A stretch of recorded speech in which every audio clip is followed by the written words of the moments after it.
Manifestation ಮಾಡೋದಕ್ಕೆ ಯಾವ ದಿನ ಪವರ್ಫುಲ್? ನೋಡಿ, ಈ ದಿನ ಪವರ್ಫುಲ್, ಆ ದಿನ ಪವರ್ಫುಲ್ ಅಂತ ಇಲ್ಲ. ಎಲ್ಲ ದಿನವೂ ಕೂಡ ಪವರ್ಫುಲ್. ಯಾಕೆಂದರೆ ನೀವು ಮ್ಯಾನಿಫೆಸ್ಟ್ ಮಾಡ್ತಿರೋದು ನಿಮ್ಮ ಅಜಾಗೃತ ಮನಸ್ಸಿನ ಶಕ್ತಿನ ಒಪ್ಪಿಸ್ಕೊಂಡು, ಹಾಗೆ ನಿಮ್ಮ ಅಜಾಗೃತ ಮನಸ್ಸಿನಿಂದ ನೀವು ಮ್ಯಾನಿಫೆಸ್ಟ್ ಮಾಡ್ಕೊತಿದ್ದೀರಾ. ಯಾವುದು ಪವರ್ಫುಲ್ ಡೇಯಿಂದ ಅಲ್ಲ. ಸೊ ನಿಮ್ಮ ಅಜಾಗೃತ ಮನಸ್ಸಿಗೆ ಗೊತ್ತಿರೋದು ಈಗ ಮಾತ್ರ.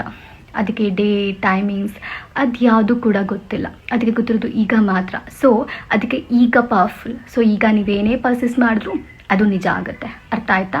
ಸೊ ಪ್ರತಿದಿನ, ಪ್ರತಿ ಕ್ಷಣ, ಪ್ರತಿ ನಿಮಿಷ, ಪ್ರತಿ ದಿನವೂ ಕೂಡ ಪವರ್ಫುಲ್ಲೇ. ಸೊ ನಿಮಗೆ ನೀವು ಕಟ್ಟುಪಾಡನ್ನ ಹಾಕೊಳ್ಳೋದನ್ನ ಮೊದಲು ಸ್ಟಾಪ್ ಮಾಡಿ, ಹಾಗೆ ಈಸಿಯಾಗಿ ಮ್ಯಾನಿಫೆಸ್ಟ್ ಮಾಡ್ಕೊಳ್ಳಿ. ಬಿಕಾಸ್ ಮ್ಯಾನಿಫೆಸ್ಟೇಷನ್ ತುಂಬ ಈಸಿ. ಸೊ ಇನ್ನೂ ಮೋರ್ ವಿಡಿಯೋಸ್ ಬೇಕಂತ ಅಂದರೆ ನನ್ನ ಚಾನಲ್ನ ಸಬ್ಸ್ಕ್ರೈಬ್ ಮಾಡಿ. Love you all. Take care. Bye bye.